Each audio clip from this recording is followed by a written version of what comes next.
नमस्कार मैत्रिणींनो, अन्नपूर्णा किचनमध्ये तुमचे खूप खूप स्वागत. मैत्रिणींनो, तुम्ही अनेक प्रकारचे अनेक चवीचे चिकन बनवले असाल, पण काळ्या मसाल्याचे चिकन कधी बनवले आहे का? नाही ना? मग चला तर आज आपण काळ्या मसाल्याचे चिकन एकदम चविष्ट असे बनवूया. त्यासाठी मी इथे 1 किलो चिकन घेतलेलं आहे.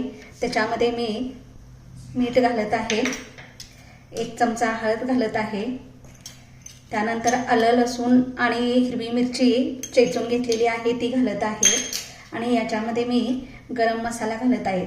आता हे सर्व जे आहे हे आपल्याला या ठिकाणी मिक्स करून घ्यायचं आहे. याच्यामध्ये व्यवस्थित मिक्स. इथे गॅसवर मी 1 कुकर ठेवलेला आहे. त्या कुकरमध्ये मी 2 पळ्या तेल घालत आहे आणि याच्यामध्ये 1 छोटा बारीक चिरून घेतलेला कांदा आहे, तो याच्यामध्ये आपल्याला घालायचा आहे आणि कांदा सोनेरी रंगावर भाजायचा आहे.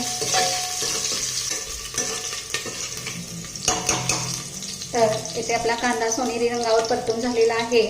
त्याच्यामध्ये मी हे चिकन घालत आहे.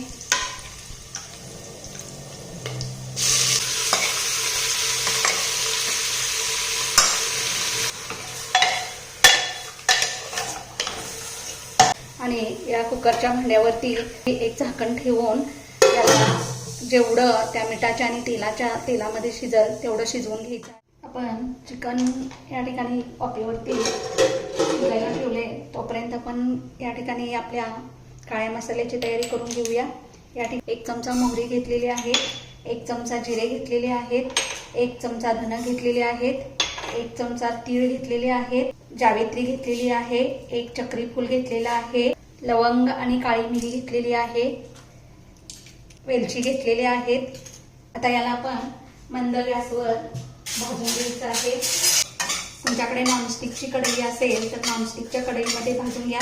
हे मसाले आपल्याला भाजायचे आहेत, करपवायचे नाही, त्यामुळे मीडियम गॅसवरच भाजायचे आहेत. जे सुकं खोबरं आहे ते याच्यामध्ये घालत आहे, ते याच्यावर आपल्याला भाजून घ्यायचं आहे. यामध्ये मी तमालपत्रीचं पान घातलेलं आहे. काळा मसाला या ठिकाणी करायचा आहे, त्यामुळे हा जरा जास्तच डार्क कलरवर भाजायचा आहे, पण करपू द्यायचा नाही. इथे थोडीशी बडीशेप राहिलेली होती ती घातलेली आहे. इथे तुम्ही बघू शकता असा आपला हा काळपट कलरवरती मसाला भाजलेला आहे. तो एका मी कोरड्या ताटात काढून घेत आहे. याला थंड व्हायला ठेवत आहे. कढईमध्ये इथे मी काश्मीरी लाल मिरची घेतलेली आहे. माझ्याकडे लवंगी मिरची नाही. तुमच्याकडे जर लवंगी मिरची असेल तर काश्मीरी लाल मिरची आणि लवंगी मिरची निम्मी निम्मी घालायची आहे. इथे बघू शकता आपल्या ह्या मिरच्या सुद्धा अशा काळपट रंगावर भाजलेल्या आहेत. अगोदरच्या मसाल्यामध्ये काढून घेत आहे. आता याच कढईमध्ये मी लसूण आलं भाजून घेत आहे. थोडीशी फुटाण्याची डाळ भाजून झालेली आहे ती काढून घेत आहे, कारण फुटाण्याची डाळ ऑलरेडी भाजलेली असल्यामुळे जास्त वेळ भाजायला लागत नाही. तर हे सगळं आपल्याला ओल्या मसाल्यात घालायचं आहे, त्यामुळे ते मी दुसऱ्या ताटात काढून घेत आहे.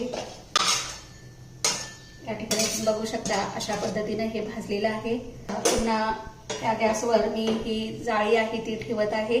तुमच्याकडे जर अशी जाळी नसेल तर तुम्ही आपल्याकडे जे पापड भाजण्यासारखी छोटी जाळी असते ती ठेवली तर चालते. आता याच्यावरती मी या ठिकाणी 2 कांदे, अर्धी वाटी खोबरं आणि 1 टोमॅटो भाजायला ठेवत आहे. तुमच्याकडे जेवढे म्हणून खडे मसाले असतील तेवढे या ठिकाणी वापरू शकता. एखादा जर नसेल तर काही हरकत नाही, किंवा याच्याहून आणि जास्त असतील तरी घातले तरी चालतील. हे अगदी काळपट होईपर्यंत भाजून घ्यायचं आहे, पण करपवायचं नाही. एकसारखं हलवायचं म्हणजे करपत नाही. याला काळपट कलर आला पाहिजे. तर इथे तुम्ही बघू शकता आपलं हे टोमॅटो दोन्ही कांदे छान भाजून झालेले आहेत. इथे बघू शकता तुम्ही छान भाजून झालेले आहेत. आता खोबरं थोडं भाजलंय, थोडं भाजायचं आहे, आणखी थोडा वेळ मी गॅसवर ठेवत आहे. तर इथे तुम्ही बघू शकता खोबरं सुद्धा आपलं भाजून झालेलं आहे.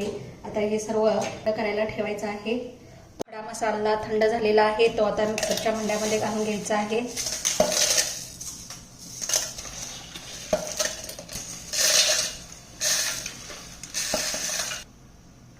यामध्ये आता मी 1 चमचा मीठ घालत आहे, त्याच्यामध्ये 1 चमचा गरम मसाला घालत आहे, अर्धा चमचा हळद घालत आहे आणि चिमूटभर याच्यामध्ये हिंग घालत आहे. हे सर्व आपण मिक्सरला बारीक करून घ्यायचं आहे. हे जे जिन्नस भाजून घेतलेले आहे ते मिक्सरच्या भांड्यामध्ये घालून त्याची पेस्ट करणार आहोत. जे काही भाजून घेतलेले जिन्नस होते ते सर्व या मिक्सरच्या भांड्यात घालून घेत आहे आणि त्याची एकदम फाईन अशी पेस्ट करत आहे. हा काळा मसाला अजून एवढा बारीक झालेला नाही, त्यामध्ये पाणी घालून बारीक करणार आहोत. त्याआधी हा जो आपला ठेवणीचा लाल मसाला आहे तो याच्यामध्ये मी 1 वाटी घालत आहे. तुम्ही तुमच्या चवीनुसार त्यामध्ये ॲड करा. थोडंसं पाणी घालायचं आहे आणि याला पुन्हा एकदा फिरवून घ्यायचं आहे. आपला जो ठेवणीचा मसाला आहे तो सुद्धा याच्यामध्येच घालून बारीक करायचा आहे. ओला काळा मसाला तयार झालेला आहे. तर चला आपण आपले या ठिकाणी फोडणी देऊया. तर आपला हा सर्व मसाला तयार करेपर्यंत नुसत्या अगदी अंगच्या पाण्यावर आपलं हे चिकन शिजून तयार झालेलं आहे.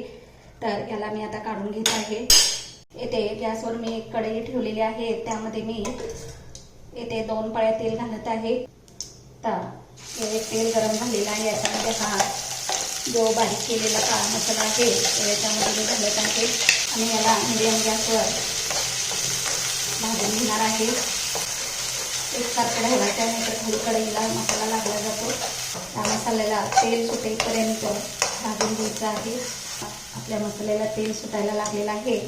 त्याच्यानंतर याच्यामध्ये हा जो कोरडा मसाला मी करून घेतलेला आहे तो घालत आहे. साधारण हा तिखट नाही, त्यामुळे मी आपले पोह्याचे जे चमचा आहेत ते 2 चमचे याच्यामध्ये घालत आहे. आता यालाही मस्त असं मिक्स करून घ्यायचं आहे. आता या ठिकाणी हे जे चिकन आपण काढलेलं होतं ते याच्यामध्ये मी घालत आहे. थोडंसं पाणी या चिकनचं ह्यामध्ये घालायचं आहे, म्हणजे याला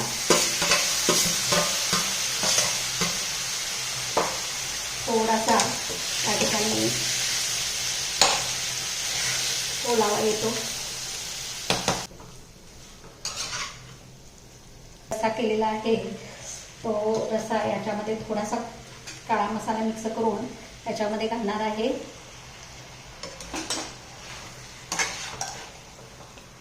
असं हे आपलं सुकं काळं मटण तयार झालेलं आहे. त्याला एक छोटीशी 2 मिनिटाची वाफ काढून घेऊया. तर इथे आपण एक वाफ काढून घेतलेली आहे. तर मस्त असं आपलं सुकं काळं चिकन तयार झालेलं आहे. याला आपण आता खाली उतरवून घेऊया.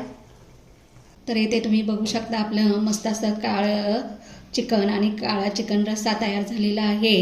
तर अशी ही सोपी रेसिपी तुम्ही करून पहा आणि मला कमेंटद्वारे सांगा. आणि माझ्या चॅनलला लाईक आणि सबस्क्राईब करायला विसरू नका. अशा कोणकोणत्या रेसिपी तुम्हाला बघायला आवडतात हे मला कमेंटद्वारे सांगा आणि तुम्ही कुठून पाहता हेही मला सांगा, म्हणजे तुमचे आभार मानता येतील.